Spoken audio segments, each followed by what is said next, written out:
Welcome sa ating YouTube channel, Main Chart Updates. For today's video, mga kaaldab, pag-uusapan natin ang ginawang ni Main Mendoza sa batang umiiyak kahapon sa segment po nilang The Age is Right, no? Ito nga pong si Main ay lumapit dito nga po sa mag-ama, no?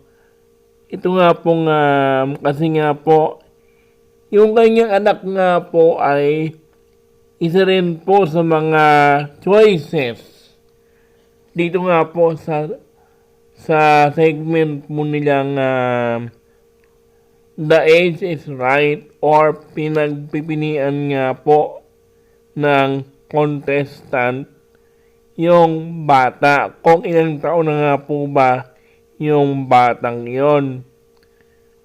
Siguro dahil nga po sa first time po niyang makita sa TV at saka siguro maingay o nagulat siya sa music, siguro napaiyak siguro siya. Tapos si Main Mendoza naman ay bigla siyang lumapit doon sa mag-ama para patahimikin or pinapatahan niya yung bata, no? Kasi siyempre, first time po niya. Ito siguro yung sinasabi ni Mark Renzo Moscoso sa kanyang vlog na sinasabi daw niya na bakit daw hindi raw lumapit si Main sa kambal na sina Kendall at saka itong si Kylie noong nag-guest nga po yung kambal or yung mga gumanap bilang mga anak ni Main at saka ni Alden sa Kali-serye noong 2016. Hindi po ba? Or yung sinasabi nating or yung in-update ko na noong nakaraan na tungkol doon sa pag-guest nga po ng K-Twins ni na Kendall at saka ni Kylie. Bakit daw hindi raw siya lumapit si Main sa kambal samantalang dito nga po sa episode kahapon ay umiyak lang yung batang choices, pumunta na si Main para patahanin yung bata at gumawa siya ng paraan para alawin yung bata para hindi na to umiyak, no? Ito yata yung sinasabi natin. Ito yata yung gustong palabasin ni Mark Renzo Moscoso sa kanyang vlog patungkol doon nga po sa mismong pangyayaring yun na yun nga po yung kanyang iniisip na bakit daw hindi siya lumapit nung panahon ng nag-guest nga po yung K-Twins sa Itbulaga noong nakaraan. Ito na nga po yun, Mark Renzo. Ito na nga po yung sagot sa tanong mo noong nakaraan, no? Ang tanong ko lang, kailangan pa bang umiyak ng kambal para lumapit itong si Main para patahanin po sila? common sense. Kaya hindi na nga po needed na pumunta si Maine.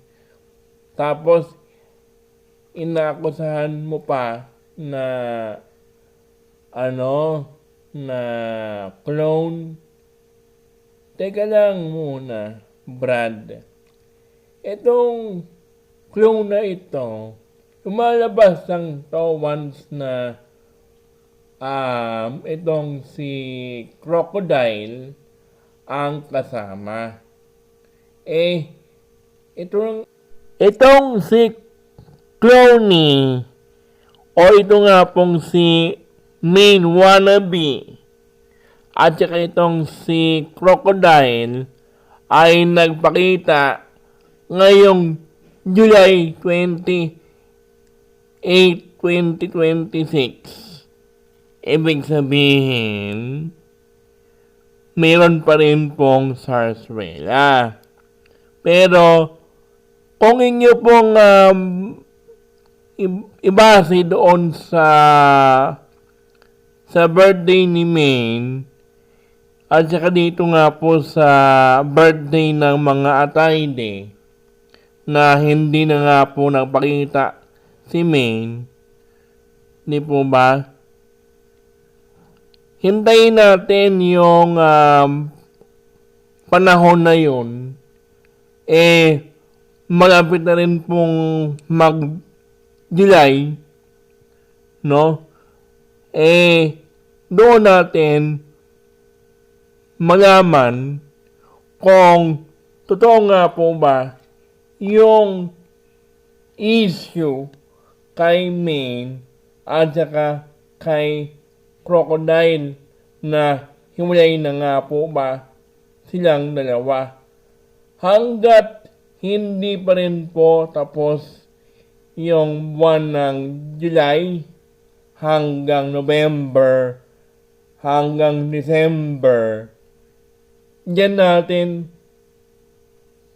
titingnan kung hiwalay na nga po ba or sa mga susunod pang mga buwan dahil siyempre, di ba nga, para 101%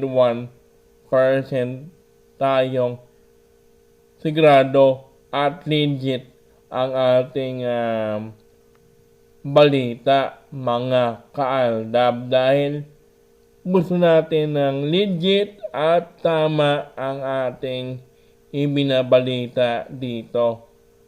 At ito nga po, balikan natin yung si Sky, no, mga kaaldab. Makikita mo naman dito sa reaksyon ni Maine o dito nga po sa ginawa ni Maine para patigilin sa pag-iyak ang bata, no? Dito natin nakita kung paano niya para bang pinapakita niya kung paano niya patahanin yung kanyang mga pamangkin at yung mga anak niya once na umiyak ang mga ito, no? Yung para bang lahat na ng ginawa ni Maine para patigilin o patahanin ang isang bata. Yung para bang expert itong si Maine sa ganitong senaryo. At kitang-kita mo naman kung bakit natin sinasabing mayroon siyang anak itong si Maine, no?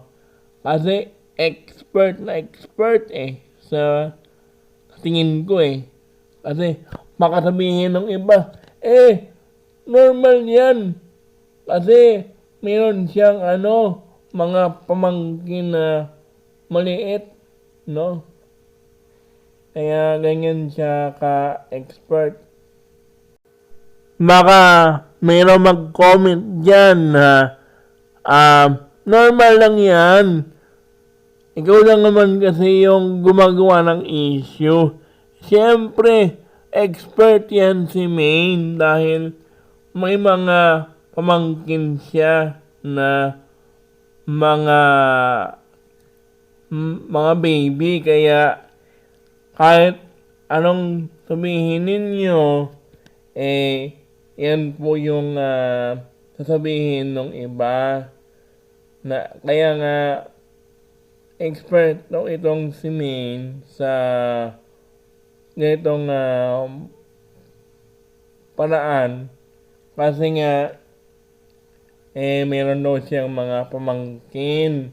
Kaya mabilis niyang itong mapatahan. Yan yung reaksyon ng mga bashers natin. Inunahan ko lang. Para po sa mga Aldab fans na naniniwala na mayroon nga pong mga anak at ito nga po yung mga strategy.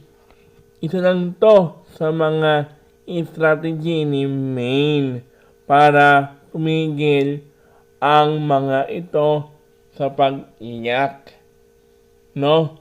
Kasi isipin mo, yan po yung kanyang ginawa ni Maine, no? Para po aliwin ang batang si Sky kahapon sa segment po nilang The Age is Right, no? Ano ang inyong komento, mga kaaldab, dito nga po sa ating topic?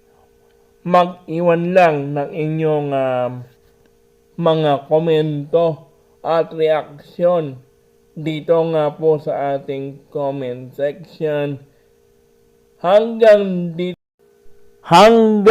dito na lang ang ating video. Don't forget to like, share, and subscribe for more updates kina Maine at kay Alden.